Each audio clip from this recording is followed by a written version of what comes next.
నా పేరు వెంకటేష్.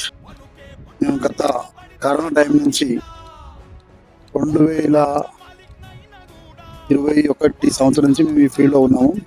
ఇప్పటికి 4 సంవత్సరాలు. స్టార్టింగ్లో తెలిసి తెలియక అనేక ఒడిదులు తోడుకొని మేము నిలదొక్కోవడానికి మైపాల్ పిచెస్ వారు మాకు చాలా సహకరించారు. కొన్ని డిసీజులు వచ్చినా కానీ మాకు ఈ ఫీల్డ్లో మైపాల్ పిచెస్ వారు ప్రవీణ్ కానీ మైపాల్ గారు కానీ మంచి మెలకువలు చెప్పి కొంచెం మమ్మల్ని లాభాల బాటలు తీసుకొచ్చారు. గత సంవత్సరం కూడా మే నెలలో డిసీజ్ వస్తే మైపాల్ గారు మా దగ్గరకు వచ్చి ఫీల్డ్ చేసి డిసీజ్ని కంట్రోల్ చేయడానికి మాకు మంచి మెడిసిన్ ఇచ్చి మేము ఫోన్ చేయగానే వెంబడే రెస్పాండ్ అవుతారు. ప్రవీణ్ గారు కానీ మైపాల్ గారు కానీ